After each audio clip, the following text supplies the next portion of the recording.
Buenas tardes, jóvenes. Buenas tardes, doctor.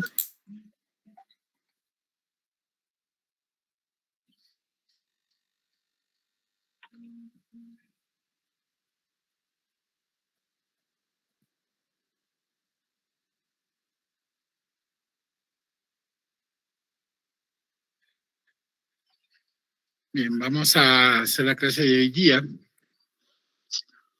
No sé si los que están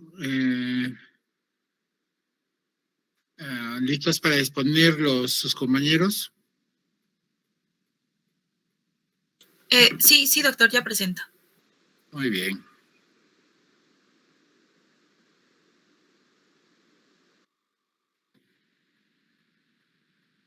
Tienen 25 minutos, apúrense, porque la clase es un poco larga.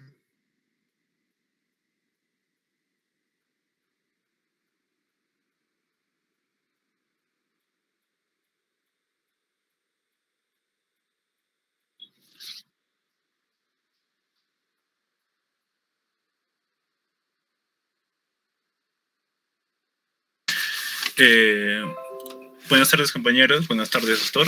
Hoy día vamos a hablar sobre la realidad del abuso de las mujeres y el manejo del aborto a nivel mundial. La violencia contra la mujer puede comenzar, más que todo, las Naciones Unidas la van a definir como todo acto de violencia de género que resulte puede tener como resultado daño físico, sexual o psicológico para la mujer, inclusive las amenazas de tales actos, la coacción o la privación arbitraria de libertad, tanto si se producen en la vida pública como en la privada.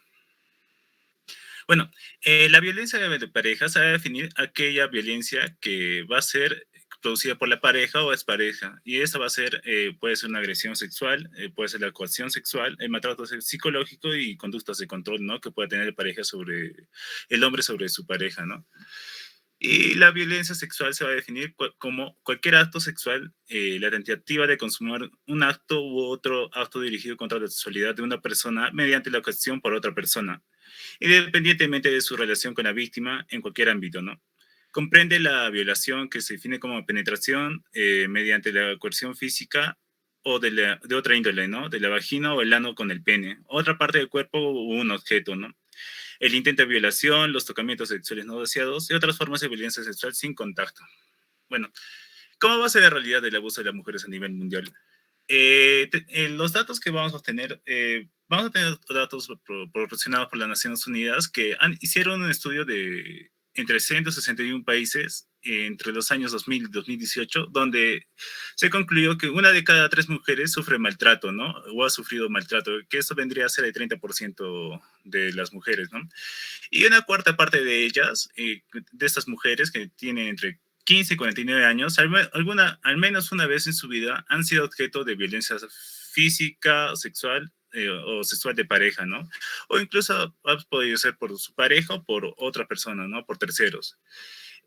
Acá se puede resaltar, por ejemplo, que la pandemia de COVID-19 incrementó, ya que hubo una restricción de que las personas salieran de sus casas. Eso hizo que parejas con comportamientos abusivos, con problemas, eh, y el hacinamiento que tuvieron hizo que estas personas tuvieran comportamientos de violencia sexual, ¿no? Incluso puede ser por parejas o algún familiar, ¿no? Bueno, dentro de las estimaciones de prevalencia sobre violencia de pareja, tenemos que, por ejemplo, en el 20% hubo, ¿no? Una especie de violencia de pareja, 22% en países con ingresos elevados como puede ser y continente europeo, ¿no? 25% en las regiones de las Américas, 33% en las regiones de África, 31% en la región del Mediterráneo Oriental, prevalencia, y 33% en la región del Asia suboriental, ¿no? Bueno, acá se puede observar, ¿no? Cómo la prevalencia se dio, ¿no? Por lugar, ¿no? De violencia física sexual por pareja durante la vida de la mujer entre mujeres que habían tenido una pareja alguna vez, ¿no? Acá se puede observar, por ejemplo, En el Perú, en la zona rural, cómo la violencia física a lo largo de la vida de estas mujeres puede llegar a alcanzar incluso el 61%, la violencia sexual el 47% y la violencia físico-sexual en ambos a lo largo de la vida puede llegar a 61%. Pero el rango más alto a nivel mundial va a ser en Etiopía, en la zona rural, que va a llegar a un 71% de violencia física o sexual, o ambas, ¿no? A lo largo de la vida de la mujer.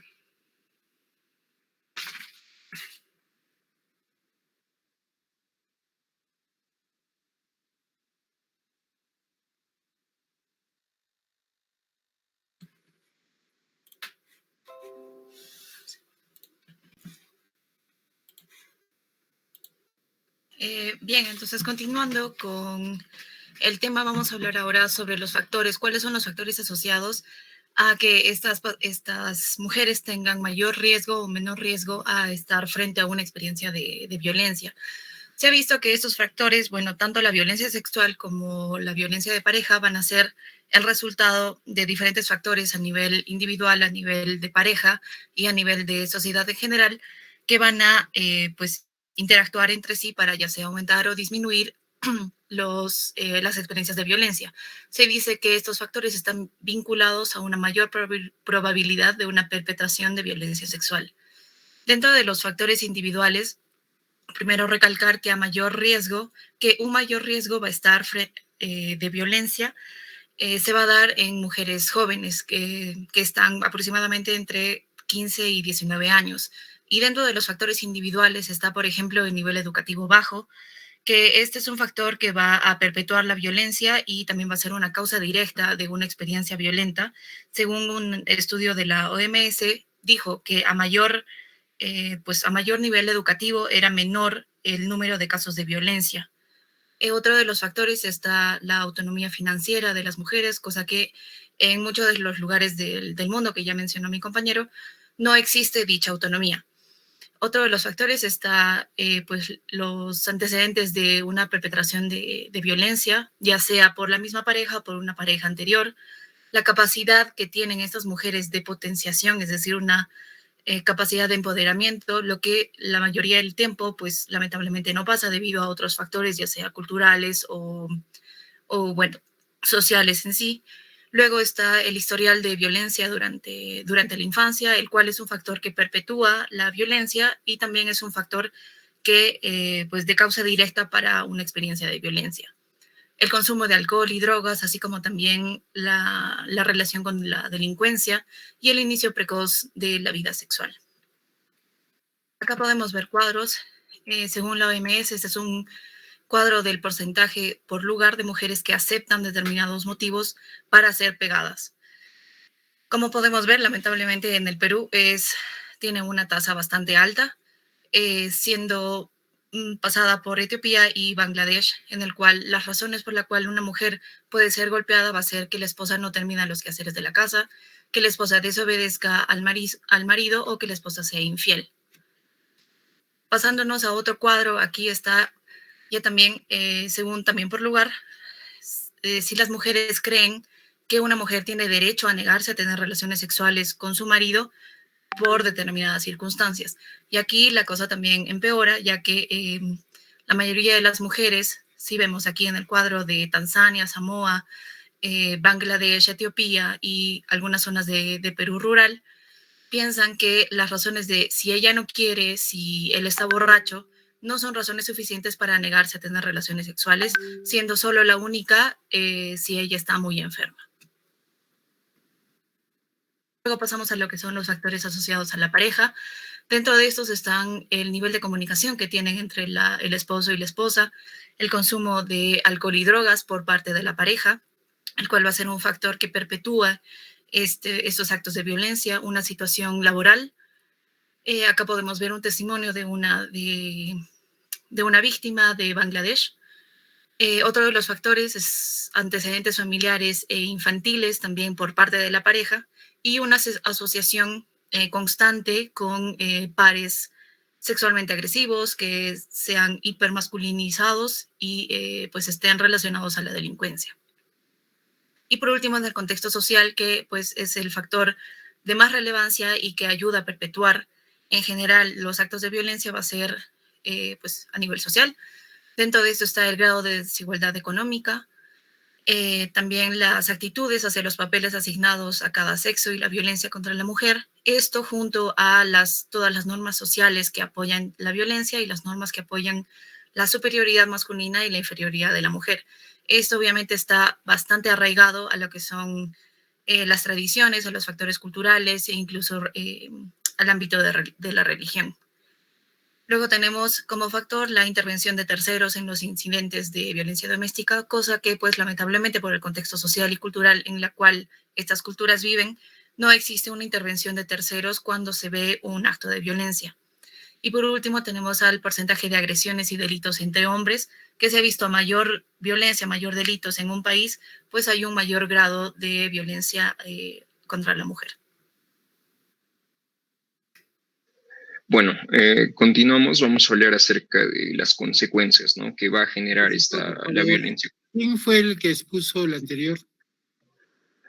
Primero Jos, luego Daniela Sánchez. Daniela Sánchez. Muy bien, Daniela. Sí. Okay. Continúe, por favor. Bueno, continuamos, vamos a hablar acerca de las consecuencias para la salud de las mujeres, ¿no?, que va a ocasionar esta violencia. Y vamos a tener en consideración que la violencia de pareja, sea física, sexual o psicológica, va a generar grandes problemas a corto y largo plazo, bueno, en estos aspectos, ¿no?, en la salud física, mental, sexual y también en la salud reproductiva de las mujeres, ¿no? Y de igual manera, estas consecuencias se van a extrapolar, afectando también al bienestar de los hijos, ¿no? Y bueno, y las familias y la sociedad, ¿no? Esta violencia puede generar, en primer lugar, tener resultados fatales, ¿no? Como el caso del homicidio o el suicidio, ¿no? Que incluso si recordamos lo que mencionó Daniela, es más común en este tipo de poblaciones que presentan mayor violencia, ¿no? Incluso entre hombres, que existe violencia también contra la mujer, ¿no? Y pueden tener estos resultados fatales. También llega a conducir a lesiones teniendo en cuenta que el 42% de las mujeres que experimentan violencia de pareja reportan, ¿no?, lesiones como consecuencia, ¿no? También esta llega a conducir a embarazos no deseados. Y usualmente, bueno, vemos en diversos estudios que los embarazos no deseados conllevan a abortos inducidos, ¿no? Y estos a su vez van a generar problemas ginecológicos y de igual manera infecciones de transmisión sexual, en las cuales incluimos también el VIH, ¿no? Y acá se refiere también un estudio realizado por la Organización Mundial de la Salud en el año 2013, ¿no?, sobre la carga para la salud asociada a la violencia contra la mujer, en el cual se reporta, ¿no?, que las mujeres que habían sido abusadas físicas o sexualmente tenían 1.5 veces más probabilidades de tener una infección de transmisión sexual, incluyendo lo que es el VIH, ¿no? Y esto en comparación con mujeres que no habían sufrido violencia de pareja, ¿no? Y de igual manera, las mujeres que habían sido abusadas sexualmente o física tenían el doble de probabilidades de realizarse un aborto. De igual manera, la violencia de la pareja íntima durante el embarazo aumenta la probabilidad de lo que son abortos espontáneos, lo que es la muerte fetal y el parto prematuro, ¿no? Y de igual manera, los bebés con bajo peso al nacer, ¿no? Este estudio también de 2013 revela, ¿no?, que cerca de un 16% de las mujeres tenían más probabilidades de sufrir un aborto espontáneo y un 41% de probabilidades de tener un parto prematuro, ¿no? Y bueno, también vemos que las formas de violencia pueden provocar depresión, estrés postraumático y otros trastornos de ansiedad, como puede ser también dificultades para dormir y trastornos alimentarios e intentos de suicidio. De igual manera, en este estudio de 2013, se mostró, ¿no?, de que cerca de las mujeres que sufrían violencia tenían casi el doble de probabilidades de experimentar depresión y problemas con la bebida, ¿no? Y bueno, vemos también sobre los efectos de la salud, también pueden incluir lo que son síndromes dolorosos, ¿no? Esto ya lo vimos en la clase de dolor pélvico, un caso clínico, ¿no?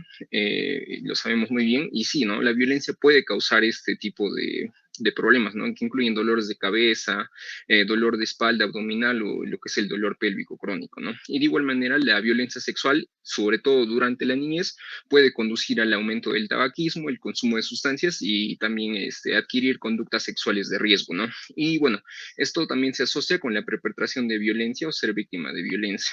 Y un problema de las consecuencias es que no solo van a tener un impacto en la víctima, ¿no?, puesto que estos también van a afectar a los niños si es que estos están cerca, en vista que los niños que crecen en familias donde hay violencia pueden sufrir una variedad de trastornos emocionales o de comportamiento.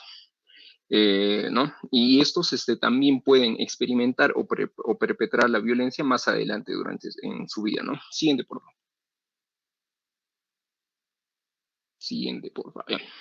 En cuanto a los embarazos no deseados, y bueno, a causa de la violencia, vamos a tener que el embarazo no deseado y el aborto son experiencias compartidas por personas en todo el mundo, ¿no? Y estos resultados de salud reproductiva ocurren independiente del nivel y de ingresos de cada país, de la región o del estatus legal del aborto, ¿no? Y aproximadamente 121 millones de embarazos no deseados ocurrieron cada año entre 2015 y 2019.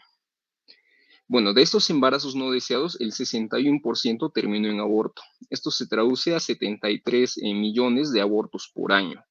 Y vemos que acá si vemos el cuadrito, podemos ver que las cifras, ¿no?, de embarazos no planeados en el mundo es de 64 por cada 1.000 mujeres en edades entre 15 y 49 años, ¿no? Todos los números están por cada 1.000 mujeres, ¿no? Y bueno, acá llamativo, ¿no?, lo que es las cifras en África subsahariana, en Asia Occidental y África del Norte, y sobre todo, y de igual manera en lo que es América Latina y el Caribe, ¿no? Que vemos que tienen la mayor tasa, ¿no?, de embarazos no deseados.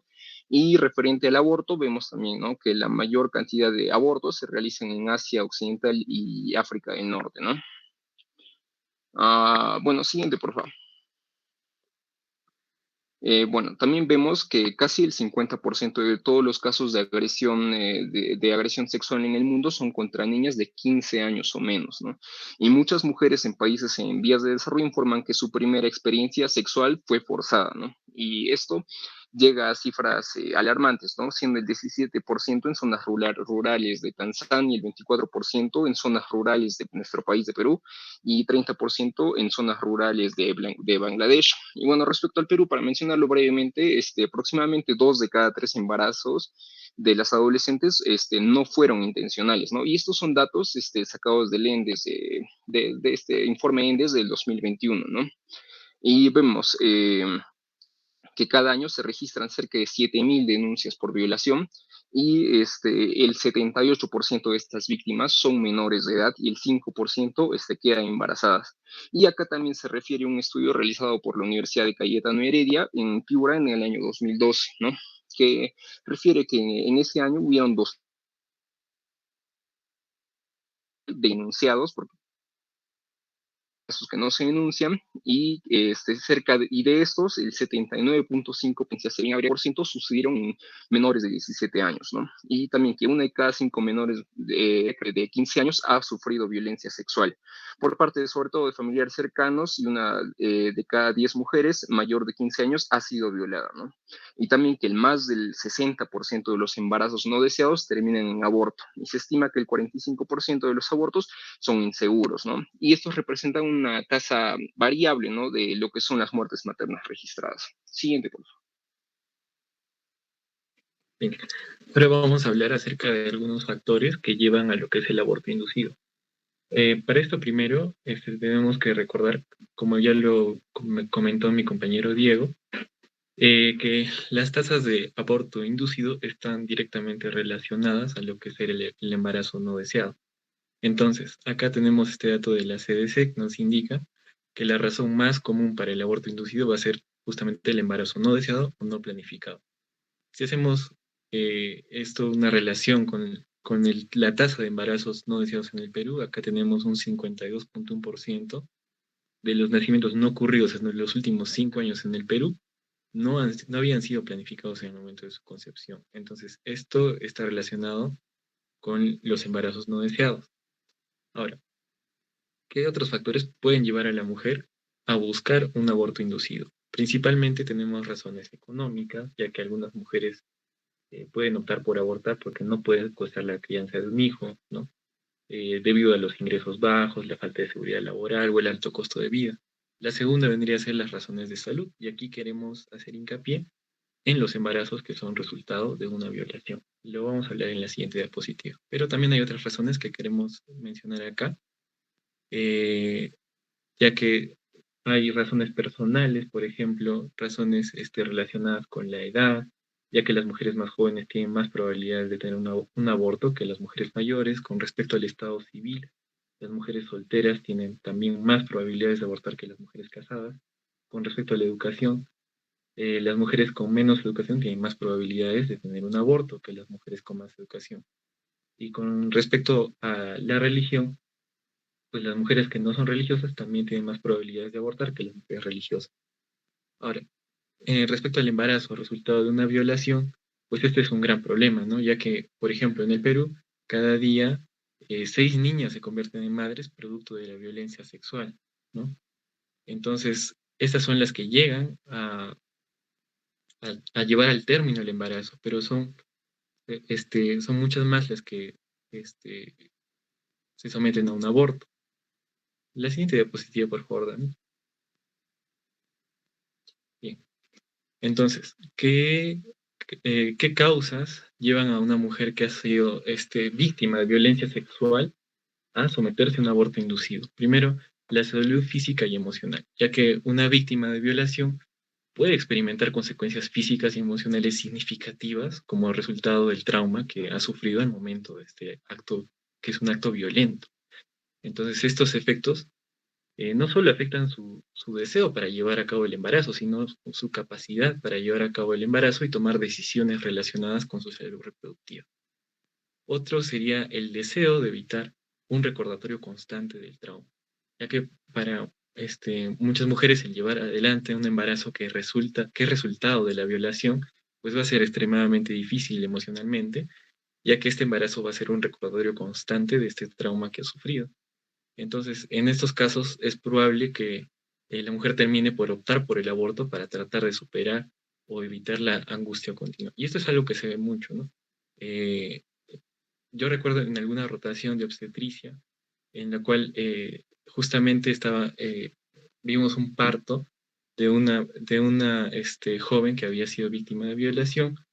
Al momento de presentarle el sexo de su bebé, lo rechazó totalmente, ni siquiera lo quería ver, ¿no? Entonces, seguramente esta es una constante. Bueno, por poner un ejemplo de cómo este puede ser un proceso muy, muy traumático en el cual se trata de evitar totalmente cualquier recordatorio de este trauma, ¿no?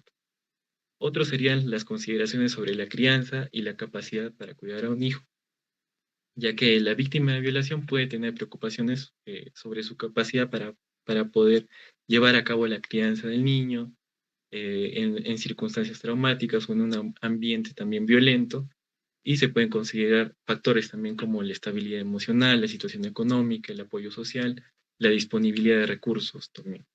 Otro sería los derechos reproductivos y la autonomía, ya que esta persona puede sentir que se está vulnerando pues sus derechos reproductivos y autonomía, ya que no ha tenido control sobre su cuerpo y no ha tomado la decisión de tener este embarazo. Es más, si esta mujer es forzada a llevar adelante el embarazo, pues está vulnerando su derecho a la autonomía, ¿no? Otro sería el miedo al estigma, ¿no? Ya que estos son altamente estigmatizadas, al conocerse que este embarazo es producto de una violación. Y también otro sería los sentimientos de culpa o vergüenza, ¿no? Frente a la sociedad. Y también acá están inmiscuidos también algunos componentes culturales y sobre todo religiosos, ¿no? Siguiente.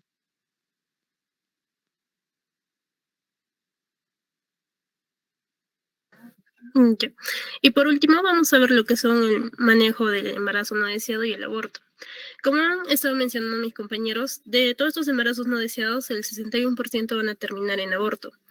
Y bueno, estos datos reflejan que el restringir el acceso al aborto en sí no va a reducir el número de abortos. De hecho, va a ser más probable que las restricciones van a empujar a las mujeres hacia procedimientos inseguros.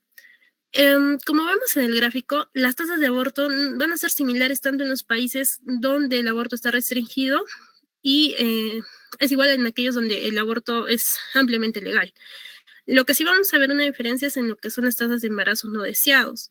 Estas son más altas en los países que restringen el acceso al aborto y son más bajas en los países donde el aborto es ampliamente legal.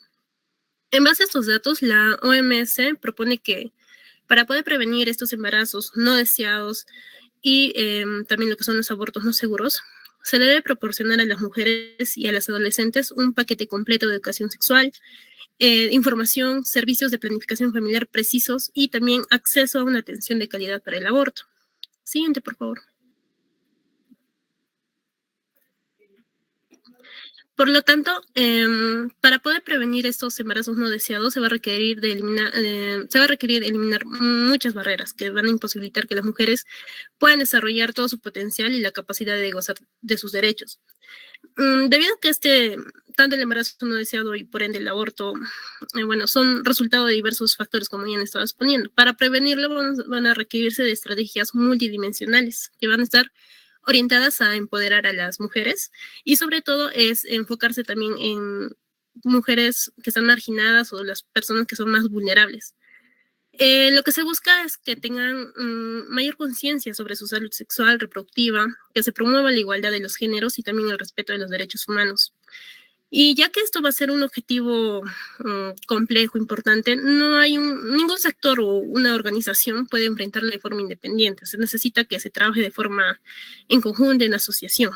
Es por eso que no solo se debe trabajar a nivel individual, sino también abarcar a nivel de las comunidades y sobre todo el gobierno nacional. Dentro de estas intervenciones está el de intervenir de forma temprana con medidas preventivas, es decir, intervenir en lo que es la educación de las niñas y adolescentes. Aquí es para comenzar a sentar las bases sobre la salud sexual, reproductiva, sobre sus derechos. Y acá está incluida la provisión de educación sexual integral, conforme a la edad. Esto ha demostrado, se ha visto que esta educación sexual integral es clave para que se pueda reducir el riesgo de una iniciación sexual temprana, de embarazos, procreación temprana. Y además también incrementa la probabilidad de que las adolescentes puedan utilizar preservativos y otras formas de anticoncepción cuando inicien su vida sexual. El otro punto va a ser el de adoptar enfoques basados en derechos humanos. Se ha visto que las intervenciones que respetan los derechos humanos pueden llegar a eliminar obstáculos. Con esto se quiere abordar muchas causas subyacentes del embarazo no deseado, incluida la desigualdad entre los géneros, y el acceso no equitativo a los servicios y a las oportunidades. Y por último está el intervenir en servicios para adolescentes y jóvenes. Esto se refiere más que todo a incremento del acceso a información y servicios anticonceptivos y planificación familiar. Si bien hay muchos países que van a tener estos servicios disponibles adaptados para esta población, hay muchos países que también no lo tienen. Pero a pesar de que algunos tienen estos servicios, el acceso muchos de ellos no van a tener acceso a estos anticonceptivos y tampoco a la información acerca de cómo usarlos. ¿Por qué va a haber barreras? Y estas barreras incluyen, por ejemplo, el poco conocimiento acerca de dónde obtenerlos, el miedo de poder ser rechazados por los proveedores de servicios, la oposición de una pareja masculina, el estigma de la comunidad acerca de la anticoncepción o del mismo tema de la sexualidad, ¿no?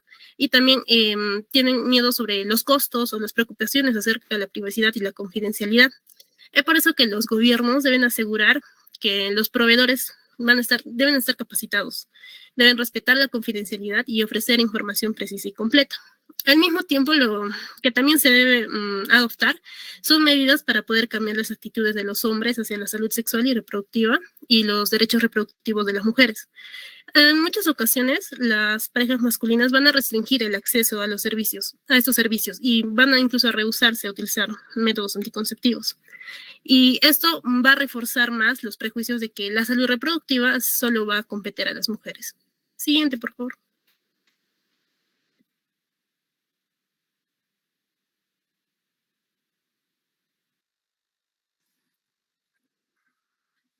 Muy bien, buena exposición. Bien manejado el tema. Bien, hoy día vamos a hablar un poquito acerca de cómo debe ser el comportamiento médico, y este tema pues va de la mano, porque vamos a hablar de bioética en reproducción, vamos a hablar de manejo del aborto, y yo quería que tuvieran una información básica de qué cosa es lo que ocurre en el mundo y qué cosa ocurre en el Perú con respecto no solamente a este tema que es el manejo del aborto, sino sobre todo lo que es violencia sexual, violencia en la mujer, que en nuestro país pues parece algo cotidiano y algo que podemos hacer sin que sea penado, sin que sea juzgado, y los pocos casos que son juzgados pues trae consecuencias muy serias para la mujer, el hecho de que son expuestas a la del medio social y una serie de factores que al final van a redundar en consecuencias serias, como han visto no solamente para la mujer, sino quizás para una criatura. Entonces, nuestra labor como médicos es muy importante en este aspecto, tanto en la educación, en el manejo de métodos anticonceptivos, en educación sexual, tal como lo ha mencionado su compañera. Efectivamente, la Organización Mundial de la Salud habla acerca de que debe haber una educación sexual integral y esto tiene que redundar en algún momento en disminuir esa tasa de feminicidio, de violencia sexual, de abortos provocados no médicos o no seguros. Entonces, es una problemática muy seria que año tras año tratan de brindar alternativas para mejorar estos índices que estamos viendo, que como se dan cuenta, no mejoran países desarrollados, lo único que mejora es que la calidad de atención del manejo del aborto en los países que permiten esto, básicamente que son países desarrollados, pues sea más seguro. ¿Ya? Esa es la principal diferencia que existe entre ellos. Muy bien, vamos entonces con la exposición que les tengo preparada para hoy día. Y luego, si tenemos tiempo, vamos a hablar un poquito más acerca de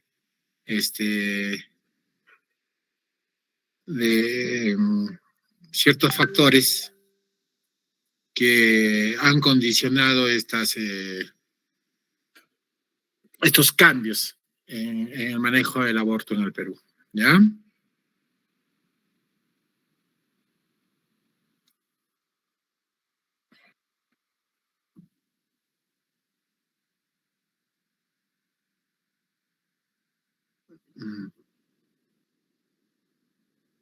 Muy bien, ¿ven mi diapositiva?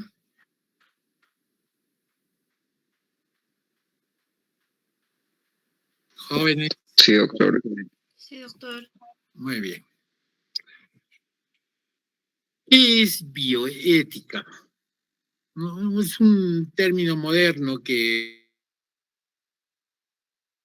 cuando un concepto adecuado relacionado con la medicina es un poco difícil, ¿no? Habla acerca de la relación que tiene que haber entre el ser humano y el planeta, habla de la forma como debe conducirse una persona con su medio que lo rodea, con los otros seres humanos, con el ambiente.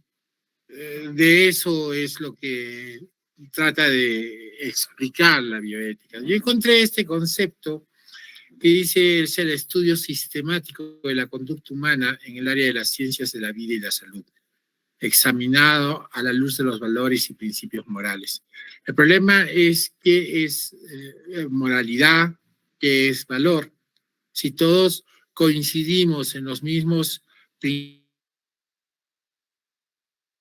pues es bien, pero cuando uno tiene un concepto diferente acerca de los valores, vamos a suponer el punto llamado religión. Entonces, para uno, los valores o los principios morales van a ser diferentes que los del otro. Y esto hace pues de que no podamos uniformizar los criterios para decir cuándo uno es ético y cuándo no.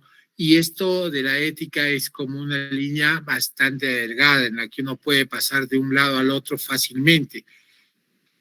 Yo creo que lo más adecuado aquí es tener un punto de homogeneidad en el sentido de que vamos a considerar como inmoral algo que nosotros creemos que no va de acuerdo con las expectativas, con la forma de vida que tenemos cada uno de nosotros. Y como valor, todo aquello que sea positivo, todo aquello que ensalce la dignidad humana. Y esto permita una conducción del grupo social, de la familia, del barrio, de la ciudad, en forma correcta, sin tener ciertas actitudes que pudieran ir contra dichos principios por parte de cada uno de nosotros. Esto que resulta tan simple o tan complejo no es fácil determinarlo. Yo les decía a mis compañeros o a sus compañeros en grupos anteriores que esto va a depender de la sociedad donde uno se desarrolle. Yo recuerdo que les comentaba acerca que en la época de Alejandro Magno, pues, cuando iba a sus conquistas, ¿no? Llevaba un séquito especial detrás de él. Y eran jóvenes de 18 años que mantenían o tenían relaciones homosexuales con él. Si nosotros lo trajéramos eso a este momento, pues probablemente para una gran mayoría de ustedes eso sería considerado inmoral, ¿no? Es como que yo me fuera a un poquito de chica como concubinas, ¿no? Y entonces, si partimos que nuestra sociedad no permite la poligamia, ¿no? Menos la homosexualidad, pues probablemente va a ir reñido con nuestros principios morales, con nuestros valores. Pero quizás para esa época, cuando vivía Alejandro Magno, no lo era. Y más bien estaba permitido, ¿no? Y probablemente para una sociedad como podría ser en el Medio Oriente, pues sí se ha permitido tener más de una mujer. Pero en nuestro medio no. Entonces, esa es la delgada línea entre lo que nosotros podemos decir. Este valor, yo lo voy a tomar y lo voy a pregonar y lo voy a ejercer porque yo considero que es correcto y va a ir dentro de mis principios morales. Eso va a depender del medio donde nosotros nos desarrollemos. Si probablemente viviéramos en un país donde todo fuera inmoralidad, todo fuese engaño, donde todo fuese robar, pues probablemente llegaría un momento donde eso lo vamos a considerar normal. Pero que no necesariamente quiere decir que es moral o que es un valor adecuado. Entonces, cada uno de nosotros debemos aprender a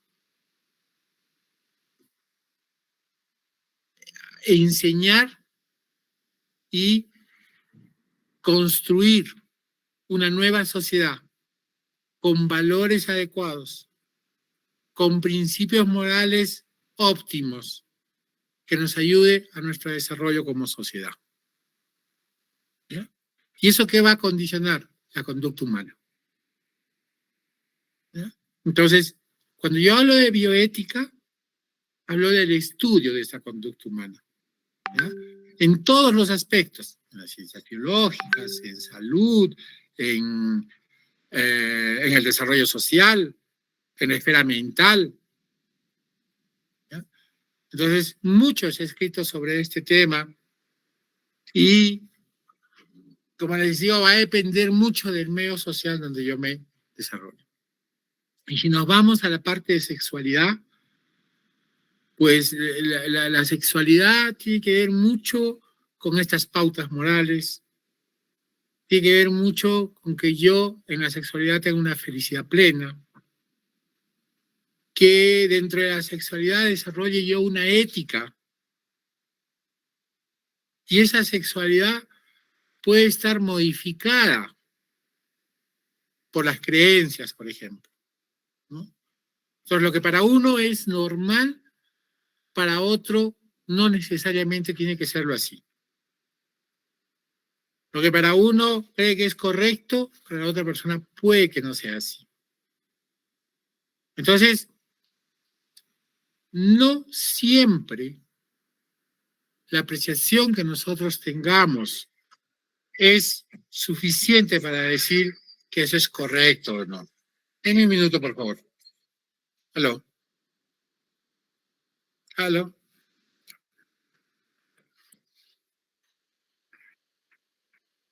Entonces, cuando hablamos de sexualidad, nosotros, ¿con qué lo vamos a relacionar? Vamos a relacionarlo con lo que es salud,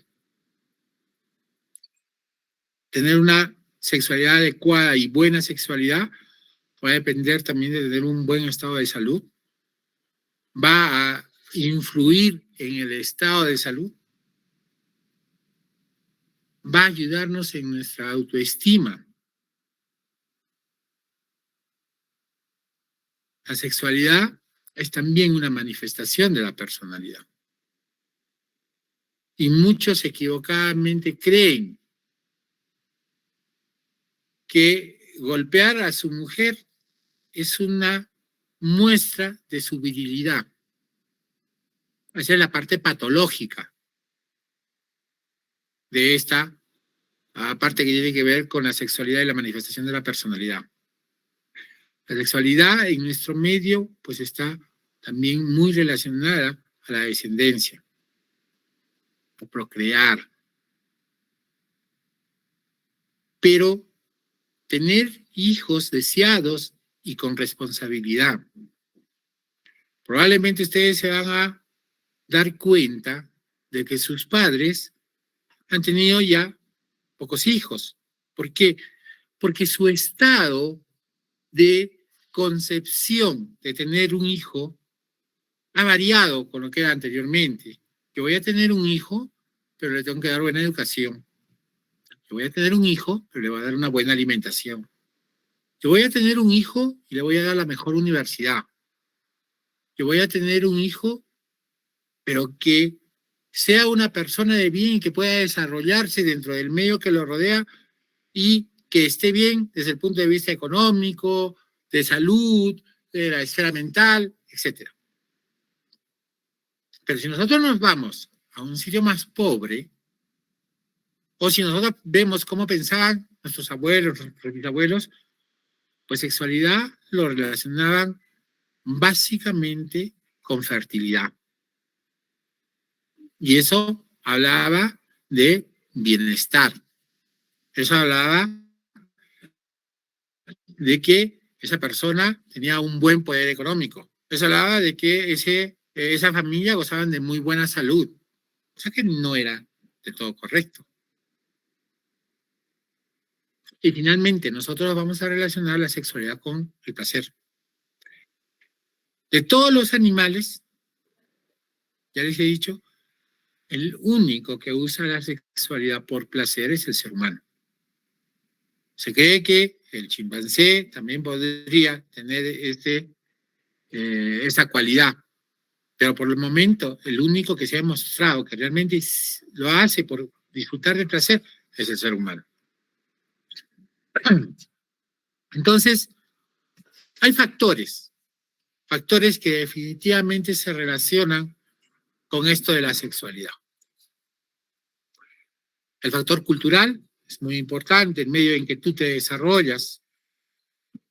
Tú hablas con tus amigos o con las damas con sus amigas y hablan de tener un enamorado, tener un novio, o de repente hablan de no tener ninguno de los dos, solamente tener una vida libre, ¿no? Tener parejas, pero no tener una relación más estable. El medio social donde tú te desarrollas. Pues no será lo mismo lo que piensa un chiquito que ha estudiado en un colegio particular, digamos, La Salle, digamos, Santa Rosa, ¿no? Que a un chiquito que ha estudiado en un colegio, pues, estatal, ¿no?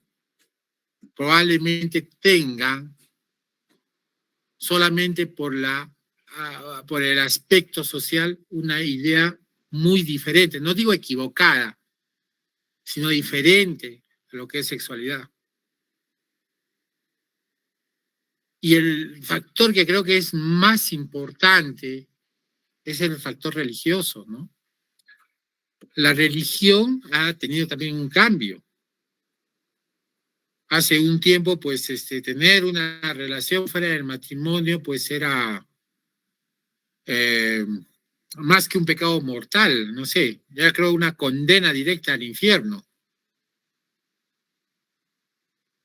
Peor era si es que terminabas con la pareja con la que habías tenido relaciones sexuales. Pero hasta la religión ha ido cambiando en el tiempo. Y se ha tenido que dar cuenta de que no puede quedarse pragmático, estático, en un punto en que no había alternativas. Y si bien actualmente no lo dice abiertamente o aún se opone, tampoco le dice de que es una cosa que no debiste haber realizado, que te vas a condenar o algo parecido, ¿no? Sino más bien trata de comprender, de entender. Porque no puede aislarse de lo que está sucediendo en el mundo, en este mundo de los cambios que van sucediendo en diferentes países. Y lo mismo sucede no solamente en el cristianismo, ¿eh? Lo mismo sucede en el islamismo. Usted sabe que el hinduismo tiene una concepción muy diferente, ¿no? Pero otras religiones que eran estrictas al respecto, por ejemplo la judía, pues ha tenido que ir cambiando paulatinamente en el transcurrir de los años. Entonces, hablar de salud sexual, ¿no?, es hablar del bienestar físico, mental y social en relación a la sexualidad. Pero hablar de sexualidad es hablar del comportamiento que tiene cada persona con respecto a este tema. Hablar de salud sexual ha tenido que pasar por una serie de etapas, produciendo una transgresión social y ha cambiado la actitud, las ideas, los comportamientos y las estrategias actuales para que podamos tener este bienestar. Pero cuando hablamos de comportamiento sexual, aún tenemos que trabajar mucho acerca de ciertas actitudes, lo vamos a llamar por ahora tabús, acerca de ciertas creencias, ¿no? Lo que la religión aún sigue considerando pecado.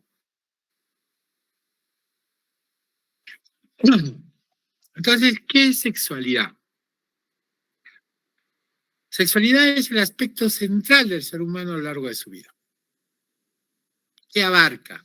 Al sexo, o sea, la identidad, ¿quién soy yo? ¿Soy hombre? ¿Soy mujer? De repente no soy ninguno de los dos.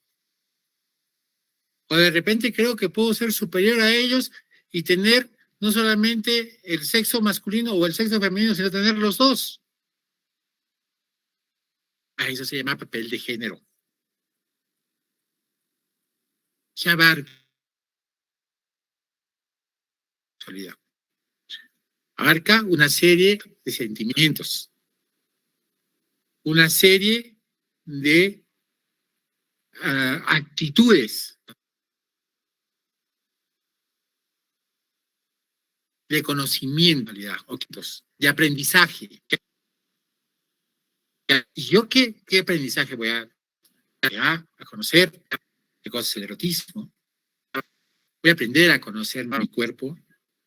Voy a aprender a determinar cuáles son mis zonas erógenas.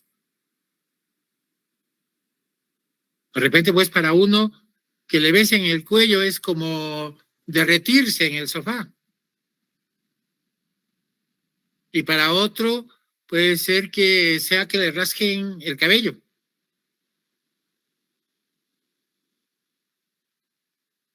Entonces, ustedes van a aprender esto.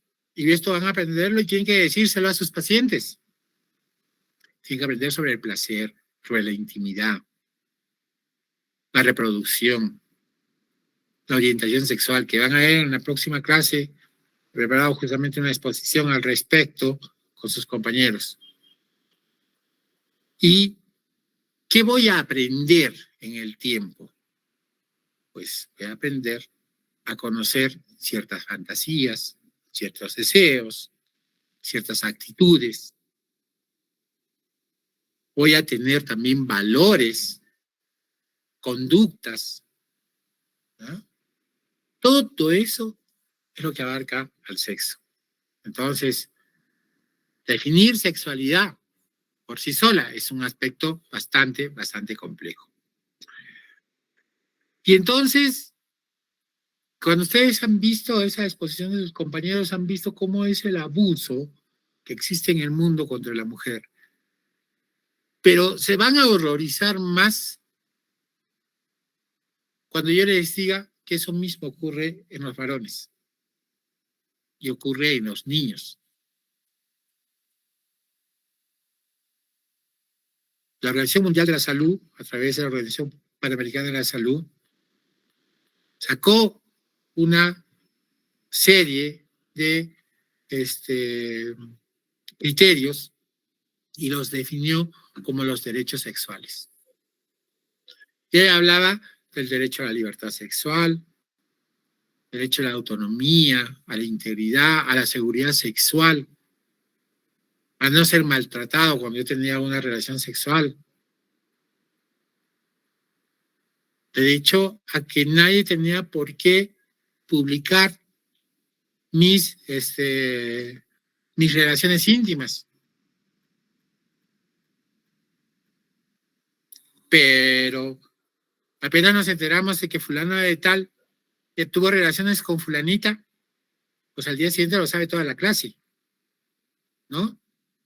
El ejemplo más notorio es la señora Magali, ¿no? Debería saber que es un derecho sexual. Derecho a escoger yo a mi pareja. Yo soy el que decido con quién deseo estar. Y finalmente, yo decido si tras una relación sexual deseo embarazarme o no. Entonces, todas esas cosas tienen que ver con estos derechos sexuales. Perdón. Aló.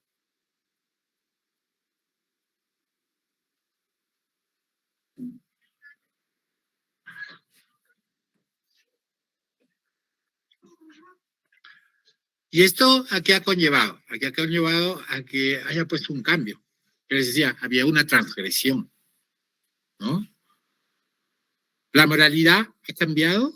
¿Han dejado de ser inmorales por este cambio que ha ocurrido? No. Lo que ha ocurrido es que lo que pasaba anteriormente a escondidas, lo que pasaba anteriormente sin revelarlo, ahora se hace más evidente.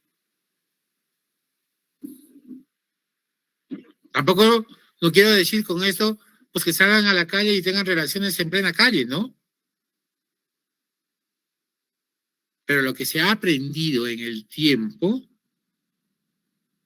es que la sexualidad, como les decía hace un momento, es que abarca muchas cosas. Y que los diferentes aspectos en los cuales hemos aprendido a conocer a la sexualidad, pues pueden estar reñidas con nuestros valores y moralidad que tenían nuestros padres. Pero si yo no hago daño a nadie, si no hago daño yo a mi pareja, pues probablemente no sea tan inmoral como quieren hacernos ver diversos aspectos del entorno que nos rodea. Y entonces acá viene cuando lo relacionamos con la ética. La ética es lo que es correcto, ¿no? Eso es lo que hemos aprendido. Entonces, cuando decimos si la ética es el producto de la reflexión de los conceptos morales, ¿qué significa actualmente la sexualidad? ¿Qué indica actualmente la sexualidad? Entonces, actualmente se debería definir, ¿no?, aquella intimidad propia de cada ser con las diversas expresiones de la sociedad, ¿no?, pero que exige un comportamiento una mujer. Eso sería, más o menos, la sexualidad desde el punto de vista bioético, ¿ya? Y entonces, vamos a hablar, pues, de valores, ¿no? Pero yo les vuelvo a decir, dentro de sexualidad, hablar de valores, pues, no sé quién estará autorizado para decir cuándo un valor se debe considerar que ya no es un valor, o sí. Si mi valor, por ejemplo, es que el hombrecito sea hombrecito, entonces, ¿qué va a pasar con el hombrecito que le gusta a otro hombrecito? O peor todavía, ¿qué va a pasar con la mujercita que le gusta a otra mujercita? Y ustedes lo han visto en la universidad, hay parejas que aceptan su preferencia sexual. Entonces, ¿quién establece que eso no tiene valor o que es inmoral?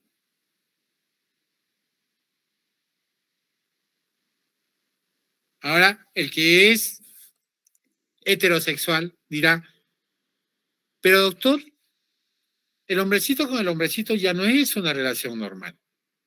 Llamémoslo por concepto de procreación. Género, no lo sé.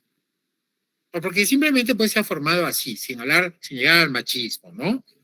Llamémoslo por... Entonces, por lo menos, las personas que son homosexuales, pues deberían no divulgar su preferencia sexual, no expresarla, ¿no?, de género, y que lo tengan pues en un círculo íntimo entre ellos, entre su familia, pero no estar mostrándose, por ejemplo, delante de mi hermano menor o delante de mis hijos, porque es un mal ejemplo. Y estoy seguro que más de uno de ustedes quisiera participar en este momento y dar su opinión al respecto. Pero mientras no haya una imposición de condiciones, cada uno debe tener su preferencia sexual. Mientras que esa relación satisfaga los sentimientos, las convicciones, entonces esa preferencia sexual probablemente sea, ¿cómo lo podríamos decir?, adecuada para esa pareja, para esa persona. Y entonces la observación moralista, los criterios de valores deben respetar estas preferencias sexuales. Y yo solamente les estoy hablando de un ejemplo. Hay muchos otros valores que probablemente cuando ustedes estén frente a él van a decir, no, esto no es correcto. Pero analícenlo, piénsenlo antes de emitir un juicio. Mientras no haya daño ni a la pareja, ni al entorno, nosotros no somos nadie para juzgar las diferentes valores o preferencias sexuales.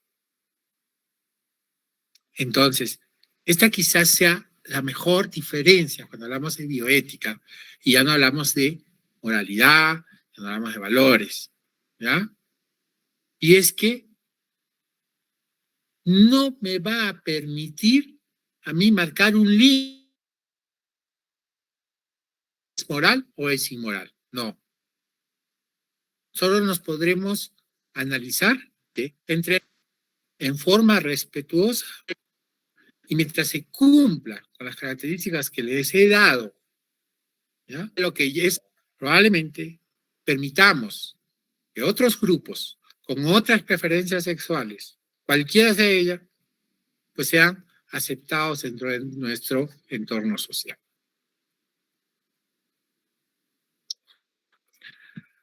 El otro aspecto que quería tocar en bioética y reproducción es lo último que está viendo con respecto a reproducción humana.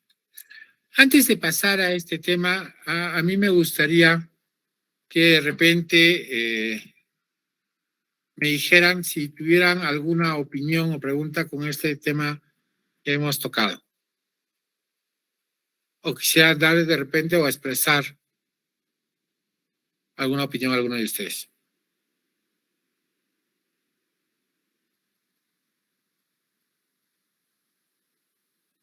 ¿No? Muy bien, entonces continuamos.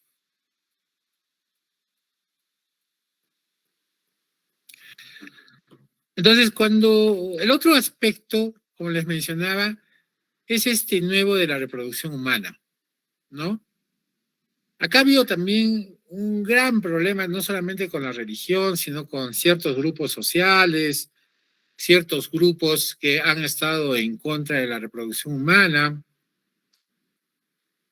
Bueno, el problema está en que yo puedo tomar por pedacitos las cosas que se hacen en reproducción humana y puedo encontrarle 1000 problemas a lo mismo. Por ejemplo, en reproducción asistida, ¿no? Los mayores problemas que está habiendo es ¿por qué yo tengo que ir con un óvulo donado? ¿Por qué tengo que ir con un semen donado? Si Dios no me ha permitido a mí tener relación o hijos con mi pareja, ¿por qué tengo que buscar yo en otra persona la semilla para que pueda nacer mi bebé? La posibilidad de enfermedades no diagnosticadas al donante y que puedan ser transmitidos en la descendencia. El simple hecho de que ese niño no va a conocer a su verdadero padre. Son problemas que parecen que fuera algo muy superficial, pero que trae verdaderas consecuencias para los que fueron los donantes y para los padres. No sé si ustedes han visto una película, no recuerdo el nombre, ya hace un buen tiempo, de un padre que donó de un donante de semen, del cual sacaron creo 25 hijos, ¿no? Y en la película se ve, porque uno de los hermanos empieza a buscar a todos sus hermanos. Y van a buscar a su padre con algunos de ellos. No encontró a todos, creo, pero había uno con el que andaban para todos lados, ¿no? ¿Quién no ha visto Gemelos? ¿No? ¿Lo han visto, no? La película donde el Arnold Schwarzenegger se embaraza. ¿Es posible que lleguemos a eso? Claro. Es posible. ¿Hasta cuándo vamos a hacer reproducción asistida? ¿Hasta qué edad? ¿Cuál debe ser el límite para decirle a una mujer, no, usted ya no puede tener hijos porque ya su edad es avanzada?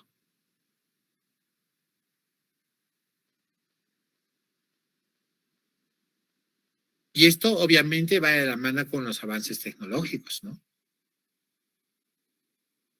Mientras más tecnología tengamos, mientras más avances médicos hayan, mientras mayor sea la posibilidad de que yo realice procedimientos más complejos, pues más compleja va a ser esta situación. ¿Qué pasa con los gametos? ¿Qué pasa con los espermatozoides y con los óvulos que no son utilizados? ¿Quién supervisa que los laboratorios efectivamente siguen protegiendo los óvulos y los espermas donados. Vamos a suponer que uno de ustedes o una de ustedes pues guarda su semen o guarda sus óvulos y llegado el momento utiliza su semen, utiliza los óvulos, pero no utilizó, vamos a suponer que tenía 300 millones de espermatozoides, le sacaron 100, se han quedado 200 ahí. No utilizó 10 de los 14 óvulos que congeló. Y obviamente a esa paciente le cuesta, o a ese paciente le cuesta congelar su semen por un periodo de tiempo. Les cobran cada año o cada 3 meses, dependiendo del laboratorio. Y bueno, dice, bueno, ya tengo los hijos que deseo, pues yo ya no voy a pagar que lo desechen. Pero no los desechan, está prohibido desechar. Pero espermatozoides, óvulos, bueno, no me puede interesar mucho. Pero ¿y los embriones? Los embriones son seres vivos. Y hubo ya una denuncia en Europa, que fue muy sonada, de justamente embriones que ya no querían que estén congelados, ya no pagaban, fueron vendidos a laboratorios de experimentación. Ustedes saben que los embriones son ricos en células madre totipotenciales. Entonces se puede hacer una serie de experimentos con ellos. ¿Y quién autorizó que hagan experimentos con esos embriones? Y el problema se agrava, porque cada vez son más las pacientes que quieren ir a tratamientos de alta complejidad. Y hay un mayor número de embriones, esperma, óvulos, que están congelados ahí.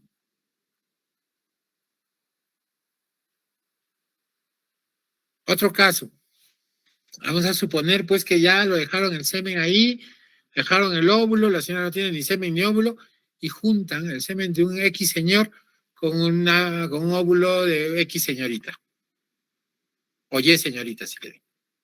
Y nace un bebé.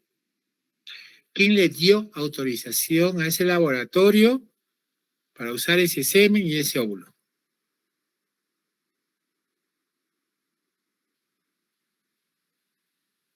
¿Qué es lo que se quiere lograr a futuro?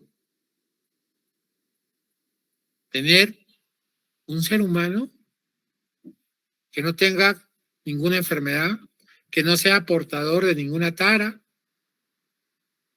o sea, un hombre que no tenga ni predisposición para diabetes, para infarto agudo de miocardio, fibrosis quística, que atléticamente sea Carl Lewis, ¿no? Que sea un Phelps en la natación, o que sea, yo qué sé, pues un Messi en el fútbol. ¿Y ustedes creen que yo les estoy hablando de ciencia ficción? Desde que se completó el genoma humano, los conocimientos pues se han elevado muchísimas veces. La clonación es una de ellas. Es un ejemplo claro de a dónde estamos apuntando. Entonces, todo esto que les he mencionado, por ponerles algunos ejemplos, ¿vamos a considerarlos bioéticos? ¿Debe ser permitido? ¿Debe considerarse que nosotros no deberíamos intervenir, no deberíamos dar nuestra opinión, porque nosotros no somos parte pues, de estas empresas que trabajan en estos casos clínicos, en estos estudios de experimentación? Entonces, es muy delicado. Esto tiene que ver con reproducción humana. Y lo mismo pasa en el proceso reproductivo, ¿no? Hay métodos anticonceptivos que la iglesia sigue diciendo que son abortivos. Bueno, puede tener razón. la píldora del día siguiente, la inserción de DIU post una relación peligrosa. O no llamamos la relación peligrosa porque estamos hablando ya como que no conocíamos el tema, con una relación con posibilidad de embarazo.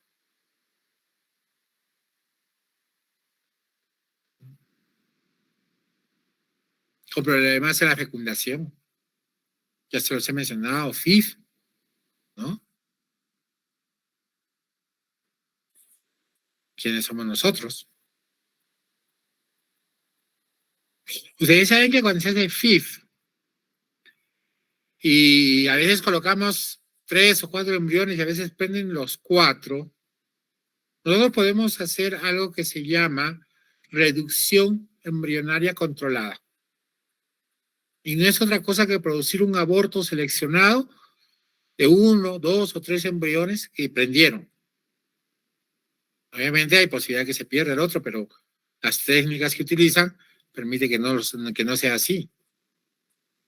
Entonces, ¿estamos realmente permitidos de desarrollar esto? Claro que es en bien de la paciente, nadie discute eso. Pero ¿quién nos da a nosotros la potestad de escoger qué embrión debe desarrollarse y qué embrión debe ir a ser exterminado?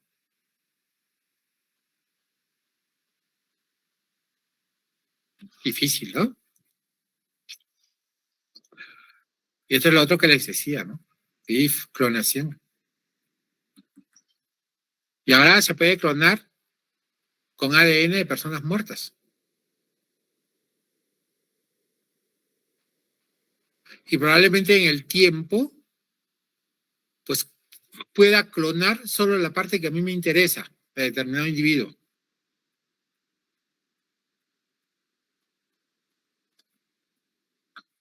Ustedes han tenido ahorita una exposición de sus compañeros en los que han hablado de el manejo del aborto en el mundo. Y uno de ellos es el aborto terapéutico. ¿El aborto terapéutico debe estar permitido? ¿O es mejor que haya aborto terapéutico y no se esté exponiendo a la mujer? Hay un caso en el Perú pues muy sonado, ¿no? Una paciente, yo lo tengo en una exposición, pero no creo que el tiempo me alcance para pasárselos, pero que quería pasárselos, honestamente. Vamos a hablar de una paciente que tuvo un bebé con anencefalia. Fue diagnosticada al 3er mes de anencefalia. Y la paciente se hospitalizó no me acuerdo si fue en el Hospital de la Maternidad, me parece que sí, o en María Auxiliadora. Y exigió que le hicieran un aborto terapéutico porque su médico le había dicho que ese bebé no iba a sobrevivir y que si nacía se iba a morir inmediatamente. Entonces, que era cierto, era correcto. Y los médicos decidieron que no podía interrumpirse, que ella tenía que seguir. Y la obligaron a llevar 9 meses un niño que no iba a sobrevivir. Da a luz y efectivamente se muere el bebé. Bueno, esta señora denunció al Perú ante los tribunales y no le hicieron caso y se fue a los tribunales internacionales, donde le ganó el juicio al Estado peruano y tuvo que recibir una indemnización, más una disculpa por lo que habían hecho. Pero es que no todos los pacientes entran dentro de este enmarque del aborto terapéutico, pero muchos tratan de encuadrarse ahí para ser sometidas a un aborto.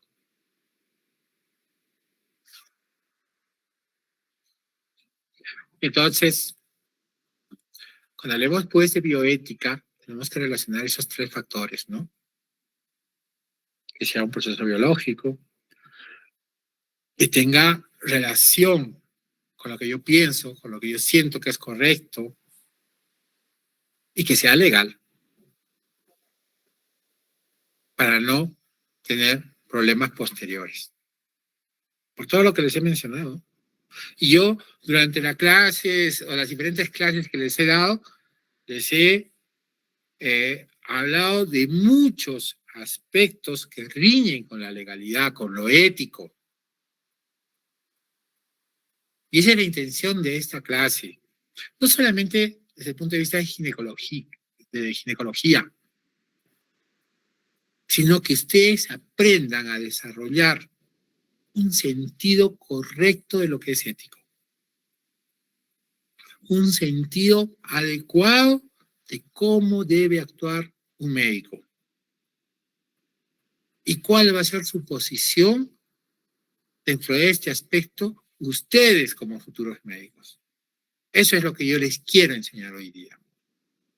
Y para mí sería fantástico, maravilloso, que ustedes se lleven de acá una idea correcta de cómo debe ser el comportamiento de cada uno de ustedes dentro del desarrollo de su actividad médica.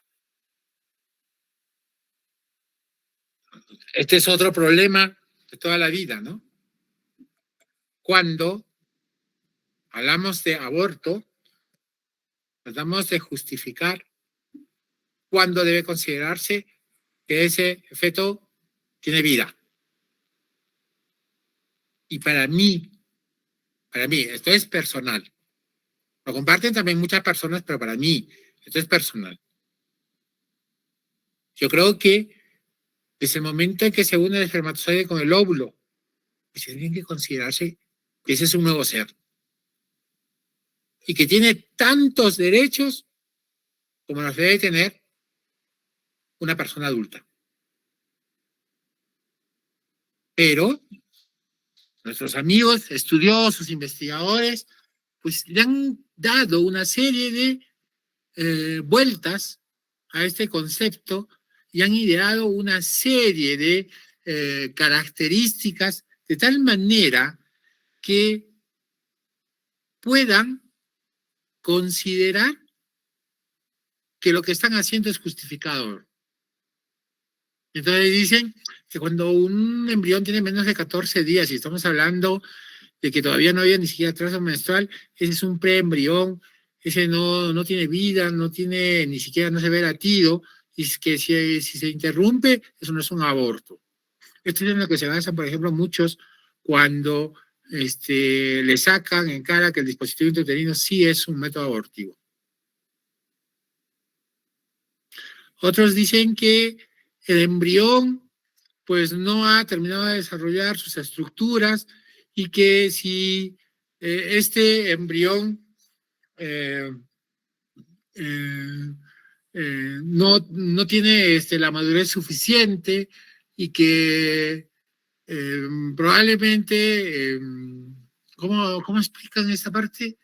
Que no hay una implantación completa de la placenta, no sé qué otras cosas dicen, y que por ello pues se puede interrumpir ese embarazo y no debe considerarse un aborto. Además está decirles que el concepto que manejamos todos, pero todos, que dice que el embrión menor de 22 semanas no es un feto viable, eso se llama un aborto, y por lo tanto se puede interrumpir el embarazo. Y es más tirado de los pelos, por no darle otro adjetivo, ¿no? Dice que a las 29 semanas o menores de 29 semanas los fetos no sobreviven y por lo tanto se puede interrumpir el embarazo porque no es viable. Bueno, es un concepto que ustedes tendrán que ir manejando poco a poco. Yo les doy acá todos los conceptos que se consideran actualmente y el por qué algunos consideran que sí se puede hacer la interrupción del embarazo a determinada edad gestacional y otros no. Es por eso que, por ejemplo, en Estados Unidos, hasta la semana 29 es permitido el aborto.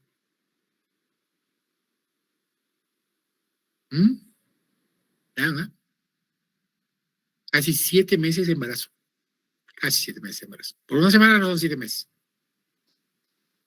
Y eso pasa a nivel mundial.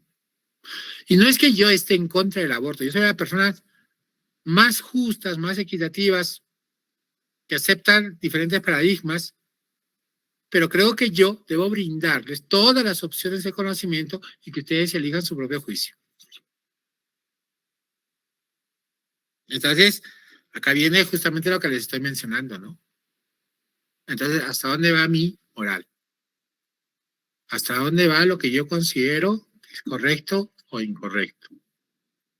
Y eso pues lo tendrán que desarrollar cuando hablen de aborto terapéutico, cuando den una charla sobre anticonceptivos, cuando hablen sobre el anticonceptivo oral de emergencia, cuando coloquen un DIU para interrupción de embarazo o como anticoncepción oral de emergencia, o cuando tengan que hacer estudios invasivos. Vamos a suponer que yo sospecho que mi bebé tiene trisomía 21, pues tengo que hacer una biopsia de vellosidades coriales, pero hay la posibilidad de que se pierda el embarazo si es que yo hago eso, o a la citorreducción o a la reducción de embriones que les estaba mencionando. Bueno, eso va justamente a esta parte que se llama tolerancia moral. Y eso es de cada uno. Y para eso ustedes tienen que estudiar. Ustedes tienen que tener los conocimientos suficientes para que luego pasen a tomar una decisión. Ustedes saben que el conocimiento tiene varias etapas, ¿saben, no es cierto? Bueno, cuando yo hice un curso por vía virtual en España, una universidad española, perdón, pues a mí me enseñaron que hay un conocimiento basal, ¿ya? Ese conocimiento con el que vienen todos ustedes al curso de ginecología, antes de empezar ginecología. Luego hay un conocimiento que está dado por las actitudes, por las características, por las enseñanzas que ustedes van aprendiendo durante el curso. ¿Ya? Y luego de eso hay un conocimiento especial. ¿En qué consiste ese conocimiento especial? Que con esas experiencias, que con esos conocimientos que ustedes han adquirido, ahora son capaces de elaborar, nuevos juicios propios, basado en lo que ustedes han aprendido. Es el nivel más alto de conocimiento que se debe conseguir en un alumno. ¿Bien? Eso lo van a aplicar aquí. Y ustedes dirán, no, hay que usar un anticonceptivo oral de emergencia por esto, por esto, por esto. Y otro dirá, no, a tal edad no sirve por esto y por esto. ¿Ya? Esa es la forma que ustedes tienen que aplicar sus conocimientos. Más en conceptos como lo que estamos hablando actualmente, ¿no? Y lo mismo puede pasar con el dispositivo intrauterino, con el uso de anovulatorios, con el aborto inducido. Bueno, ya podemos llegar inclusive hasta la filosofía, si quieren, para hablar de lo que puede ser la anticoncepción humana. Entonces, llegamos a esta parte donde creo que es la parte más difícil de la bioética, ¿no? Por lo menos en lo que respecta a ginecología. Porque tiene aspectos de bioética, por ejemplo, con respecto a la eutanasia, ¿no? Ese es otro factor que lo evaluarán con las especialidades respectivas, ¿no? Pero cuando yo pienso en interrumpir un embarazo, yo tengo que hablar acerca de por qué mi paciente quiere interrumpir su embarazo. Si la causa es algo justificado o no. E inclusive yo puedo decir que ninguna causa puede ser justificada para interrumpir un embarazo. Pero hay casos. Violación por el propio padre. Una niña de 12 años. ¿Qué futuro le espera a ese bebé? ¿Qué futuro le espera a esa mamá? Si el padre de ella es el padre de su hijo.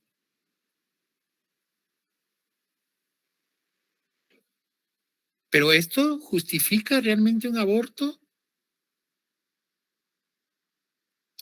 Nos hemos preguntado cuál es la relación que existe entre una mamá y su bebé desde que se forma.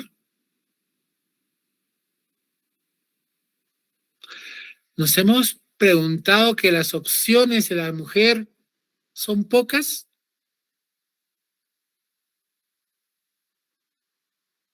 Antes se pensaba, pues efectivamente, como dice ahí, que el feto era parte de la madre.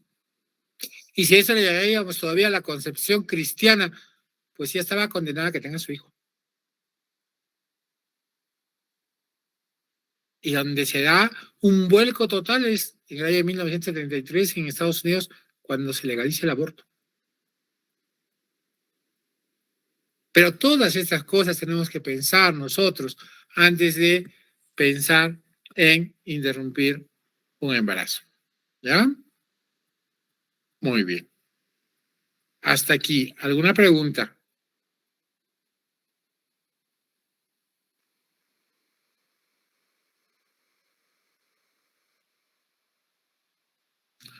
¿No tienen preguntas, jóvenes?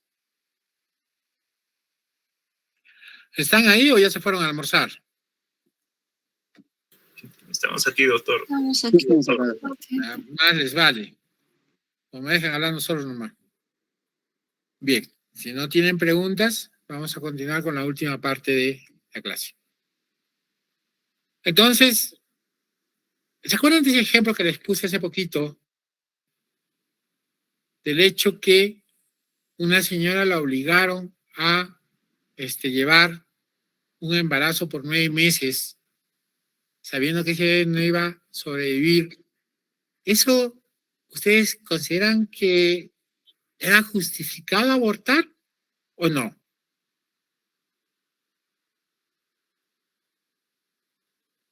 Respóndanme, jóvenes. Sí, no. ¿Qué opinan? Sí, doctor, porque tenían encefalo. ¿Ya? ¿Alguien que diga no? Nadie. Entonces todos están de acuerdo que sí debió haberse permitido el aborto, ¿verdad? Bien. En el tiempo se han dado muchos ejemplos de estos. Y la pregunta que siempre nos hemos hecho es, ¿está justificado en algún caso el aborto? Se han intentado muchas maneras de tratar de justificar el aborto. Hay corrientes en el mundo de mujeres que piden día a día que se legalice el aborto en el mundo, no solamente en el Perú. Uno de los países que más defiende la legalización del aborto es Argentina, que hace poco justamente estaba en problemas porque querían eliminar esa ley. Entonces, hechos como ese que les he mostrado hizo que se tratara de legislar de alguna manera el manejo del aborto en nuestra nación. Y miren, en 1924, ya estaba dada la ley, ¿ya? Para interrumpir el embarazo.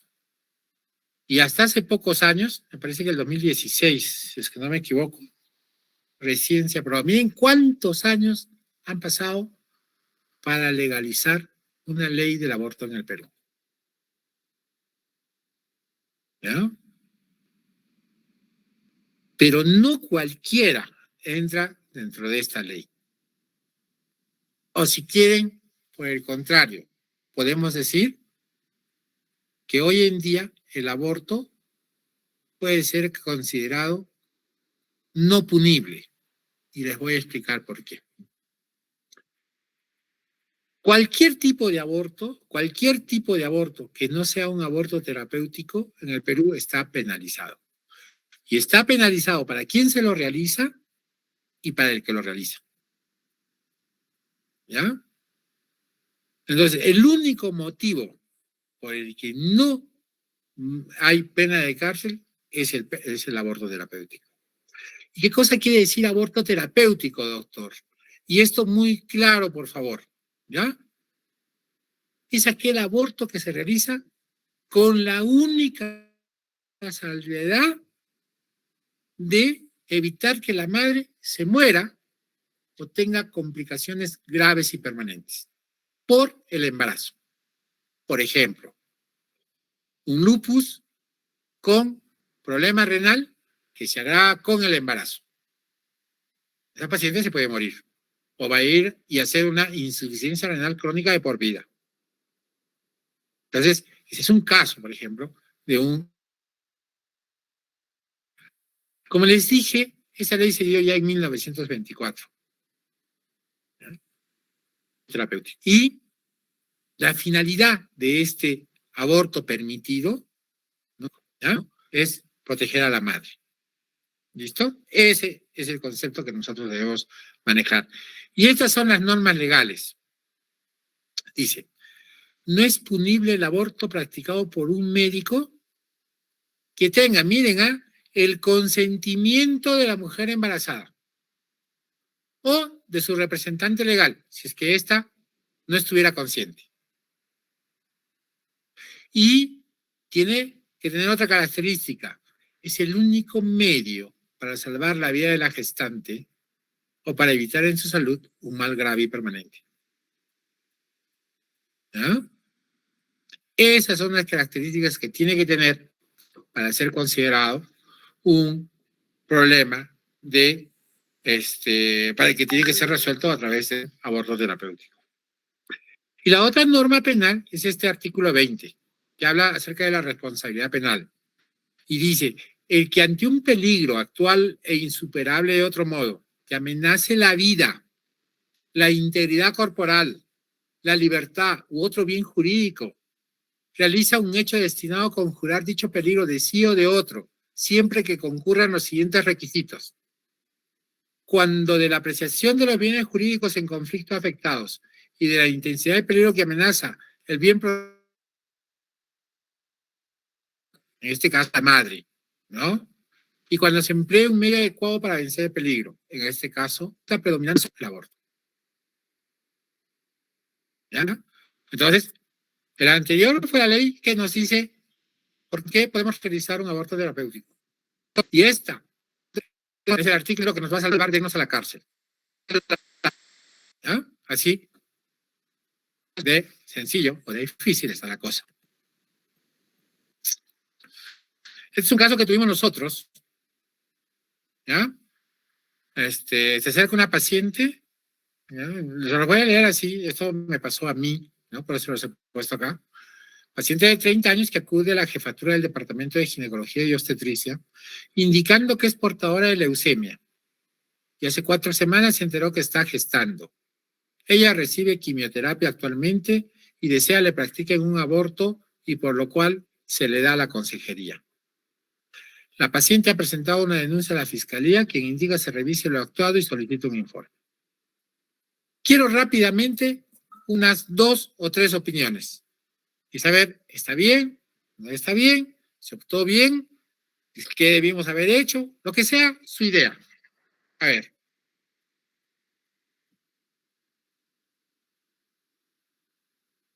Voluntarios. Michelle.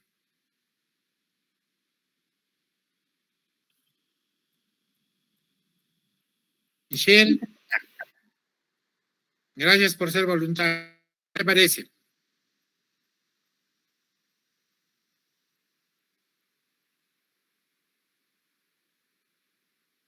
¿Cuál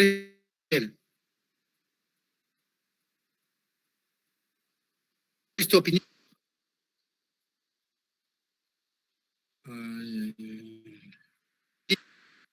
Michelle está en otra.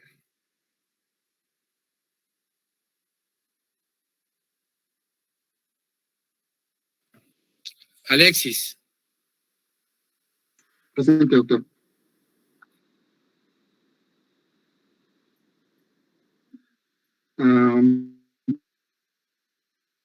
A favor de... ¿De qué? ¿A favor de qué estarías, Alexis? No te entiendo. En este caso es lo que estaba comentando, ¿no? Sobre el aborto, doctor.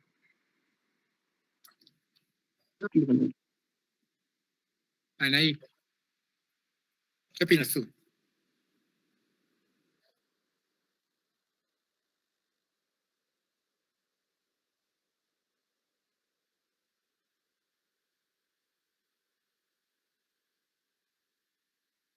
Daniela.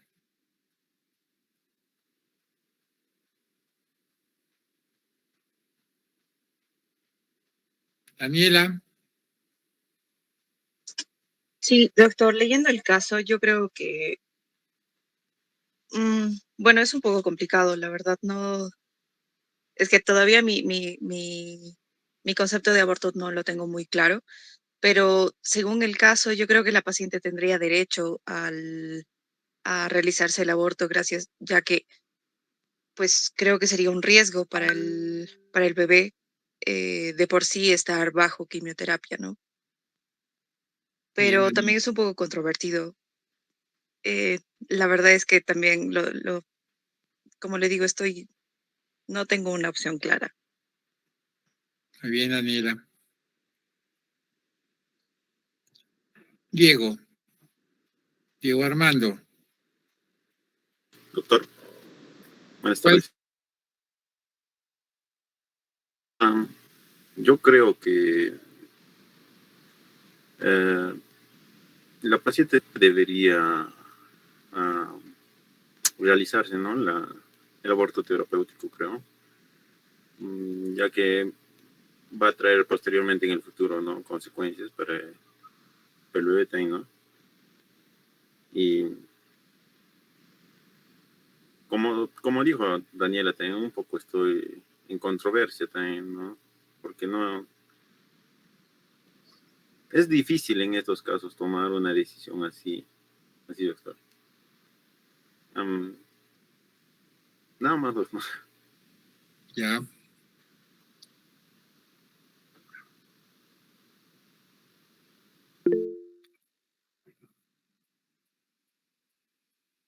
¿Quién levantó la mano? Dime, Ya, doctor. Arons. Doctor, en este caso yo tendría una opinión en el cual yo no estoy de acuerdo con lo que viene a ser el aborto, porque primero tendría que verse, ¿no? Si realmente, si bien sabemos que una persona con leucemia puede producir lo que es un aborto espontáneo, pero también puede que el bebé crezca normal y pueda tener, ¿no?, lo que es un retardo de crecimiento o lo que viene a ser un parto prematuro. Pero hay posibilidades que pueda nacer bien el bebé. El problema sería, ¿no?, que la enfermedad de la paciente con leucemia podría complicarse. En este caso no estaría de acuerdo tanto con el aborto. Muy bien. Muy bien. Efectivamente. ¿Ya? A ver, una última opinión. Dime, Yanniker. Cierto, yo sí estaría de acuerdo con hacer el aborto porque dentro de la Guía Técnica Nacional para la realización del procedimiento de la interrupción de la gestación, sí se encuentra la leucemia como una de las indicaciones, ¿no? Dentro de las 12 indicaciones. Ya. El problema es que no se ha demostrado que necesariamente la quimioterapia vaya a producir algún daño en el bebé. Es una posibilidad. O sea, actuamos sobre posibilidades. ¿Ya? Ahora van a ver también que acá hay varios errores. Uno, la paciente no puede acercarse al departamento de ginecología y solicitar que le hagan un aborto terapéutico. Eso lo debería haber hecho su médico tratante. ¿Ya? Y por otro lado, acá hay una falla del sistema. Porque si una paciente en edad reproductiva con un cáncer, pues esta paciente debió haber usado un método anticonceptivo eficaz, justamente para que esto no suceda. Y esa es la otra parte del aborto terapéutico que yo no estoy mencionando, ¿no? Ya les hablé del feto con anencefalia, que creo que nadie discute que debió haberse hecho la el aborto y no llevarla 9 meses en ese estado, ¿no? Pero aquí hay mucho descuido. Tanto del médico tratante como de la paciente. Hay otros casos, por ejemplo, pacientes jóvenes, 18, 19, 20 años, que están en tratamiento para acné. Ellos reciben un medicamento rico en vitamina A, que es altamente teratogénico, es decir, va a producir alteraciones fetales, eso está demostrado, y se embarazan. ¿Ustedes creen que... Hola, amigo, dime. Dime, amigo, dime.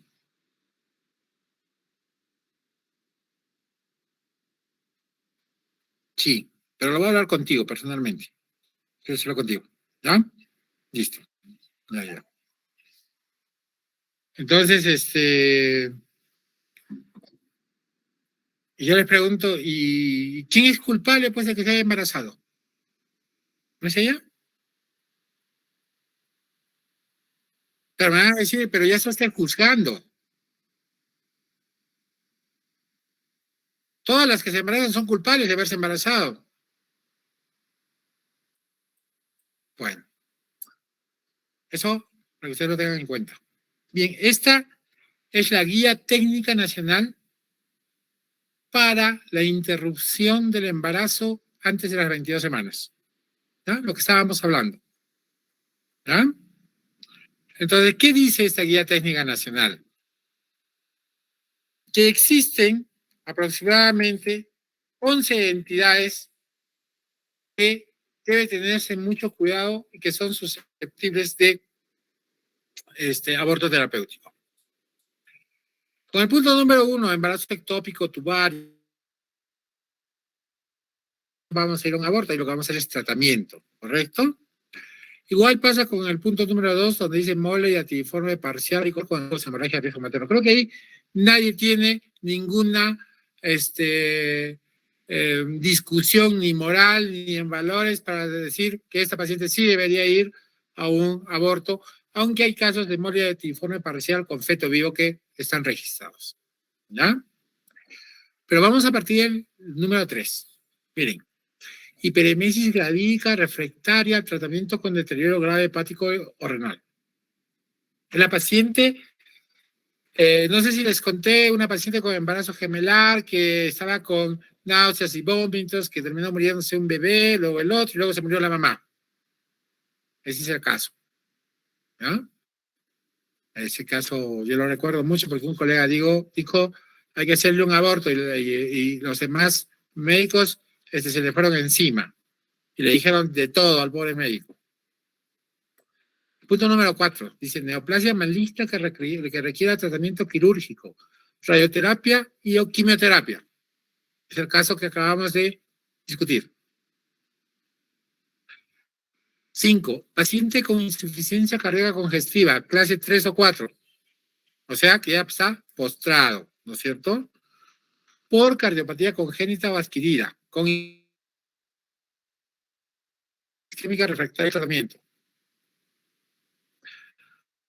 Vean, hipertensión arterial crónica severa y evidencia de daño al órgano blanco. Esta es la hipertensión que tiene daño renal, básicamente. 7, lesión neurológica severa. Por ejemplo, epilepsia. Epilepsias severas que empeoran con el embarazo. ¿Ya? Por ejemplo, un tumor cerebral. 8, lupus eritematoso sistémico con daño renal severo refractario al tratamiento. El lupus puede empeorar de muchas maneras, pero principalmente lo hace con daño renal. 9, diabetes mellitus avanzada con daño de órgano blanco. Nosotros tuvimos una paciente hace poco con diabetes mellitus cuyo, ¿cómo se llama? Cuya agudeza visual, ya, ella tenía niveles altos de glucosa, pero no se afectó ni el riñón, ni el corazón, lo que se afectó fueron los ojos. Empeoró en un mes lo que debería haber empeorado en 20 años. La paciente probablemente se va a quedar ciega y no quería perder su bebé porque no tenía hijos y estaba con 24 o 26 semanas de embarazo.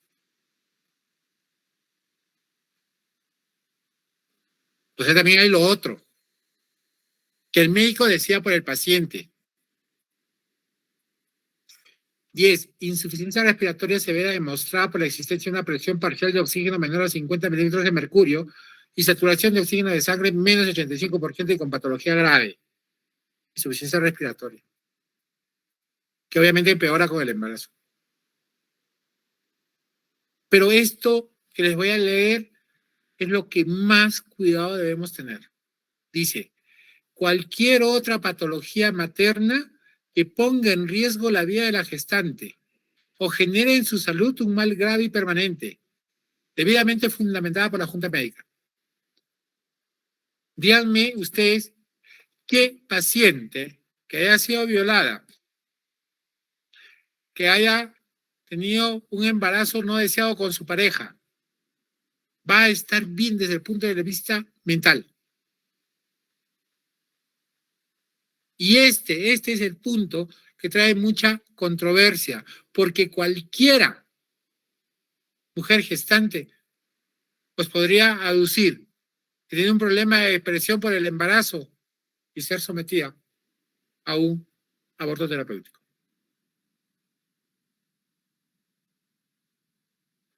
Y esto es con lo que muchas veces lidiamos y conversamos con los médicos especialistas y algunos están, otros no están de acuerdo. Y hemos visto lo que significa oponerse al aborto y qué significa también estar a favor del aborto.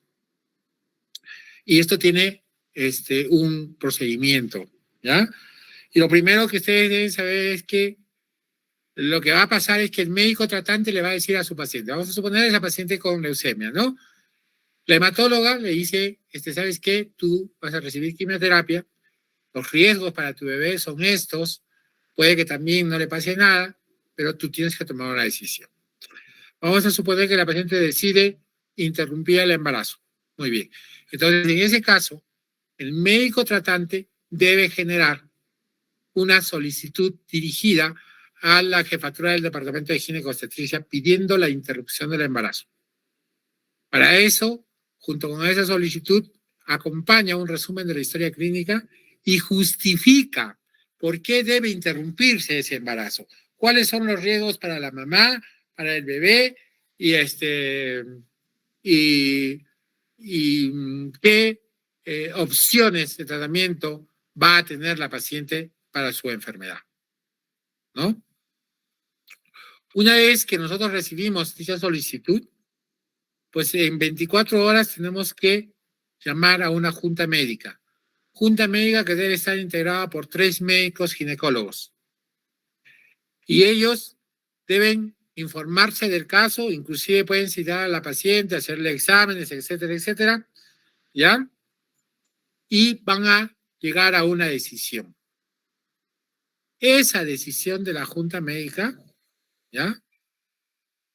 La van a informar al médico tratante, no a la paciente. ¿Ya? Y el médico tratante informa a la paciente, la cual puede ser favorable o puede haber sido rechazada la petición y justifican ahí por qué no se va, en ese caso, a un aborto terapéutico. ¿Ya? Entonces, esos son los pasos que se deben seguir. ¿Ya? Una vez que se ha aceptado la junta médica, entonces se procede a la hospitalización de la paciente. Y el jefe de departamento designa qué médico es el que va a llevar a cabo el procedimiento. Generalmente lo que hacemos nosotros es colocar prostaglandina E2, esperamos que haya expulsión del producto y luego pasa para que le hagan su legrado uterino por retención de restos. ¿Ya?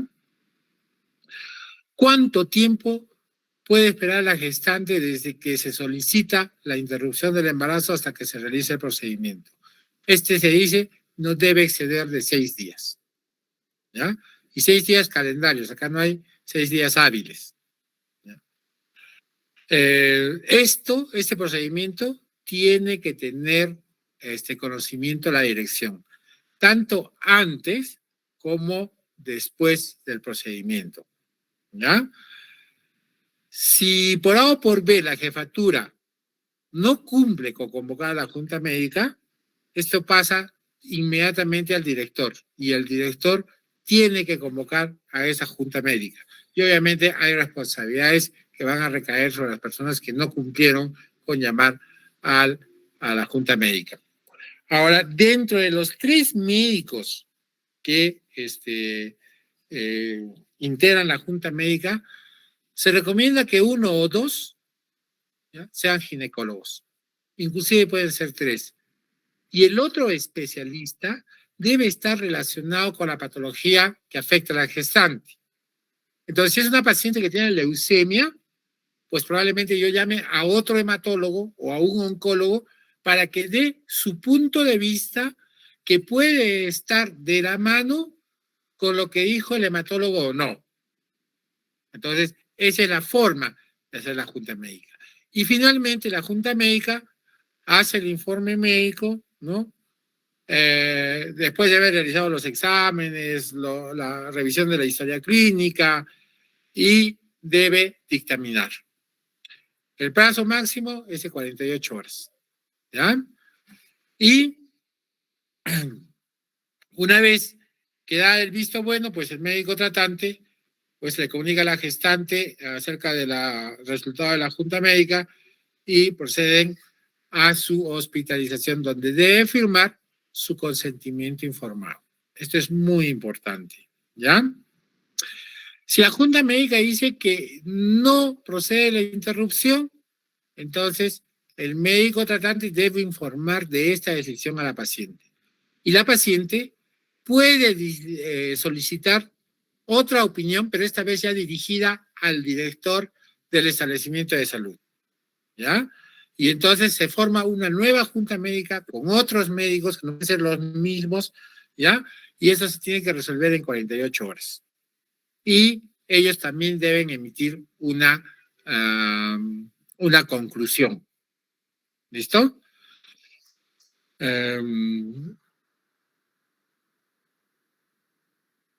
Creo que eso es todo lo que les tenía que decir con respecto a bioética y manejo del aborto en el Perú. No sé si todo ha quedado claro. Si no,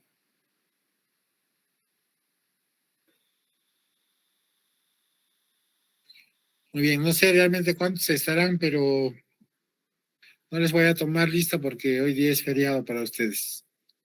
Espero que les haya servido, espero que les haya ayudado, que tengan un conocimiento claro de cómo se maneja ahora, de acuerdo a la ley, a la normativa del aborto en el Perú, la importancia de tener una idea clara de qué cosa es valor y qué cosa es moralidad y cómo se relaciona esto tanto con el abuso sexual, con los diferentes aspectos dentro de la ginecología que esto implica y finalmente cómo se debe considerar que debemos ayudar a una paciente que debe abortar. ¿Ya? Muy bien, jóvenes, nos vemos el día jueves. Hasta luego. Gracias, doctor. Gracias, doctor. Gracias, doctor.